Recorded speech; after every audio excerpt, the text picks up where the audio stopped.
আটাকামা মরুভূমি পৃথিবীর সবচেয়ে শুষ্ক স্থানগুলির মধ্যে একটি। এখানে বৃষ্টিপাতের হার প্রায় শূন্য। কিন্তু এই মরুভূমির বুকে লুকিয়ে আছে বহু রহস্য, যা যুগ যুগ ধরে মানুষের মনকে আকর্ষণ করেছে। একদিন বিজ্ঞানী আর্মান্ডো রিবেইরো একটি প্রাচীন পাণ্ডুলিপি খুঁজে পান।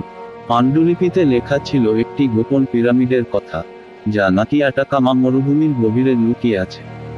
এই পিরামিডে নাকি এক প্রাচীন সভ্যতার অমূল্য সম্পদ লুকানো আছে। রিবেইরো তার দল নিয়ে অভিযানে বের হলেন।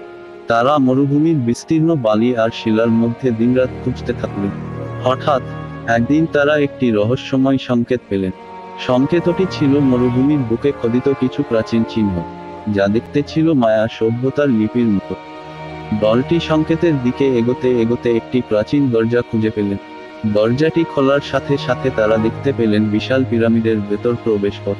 পিরামিডের ভেতরে ঢুকে তারা দেখতে পেলেন অসংখ্য প্রাচীন শিল্পকর্ম আর ধাতব মুদ্রা।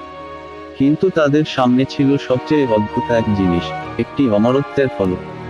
ফলকটির উপরে লেখা ছিল, এই ফলক যার হাতে, সে হবে পৃথিবীর অমর প্রভু।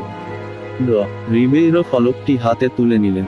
ঠিক সেই মুহূর্তে পিরামিড কেঁপে উঠল, আর চারপাশে আলো ঝলমল করতে লাগল।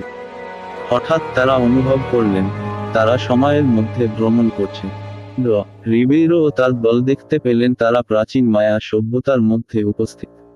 তাদের সামনে দাঁড়িয়েছিলেন মায়া সভ্যতার একজন পুরোহিতটি বললেন, আপনারা আমার ফলকের সঠিক উত্তরাধিকারী। এই ফলক আপনাদের সময় ও স্থানকে নিয়ন্ত্রণ করার ক্ষমতা দেবে। কিন্তু মনে রাখবেন, ক্ষমতার সাথে আসে দায়িত্ব। আপনাদের উচিত এই ক্ষমতা সঠিকভাবে ব্যবহার করা।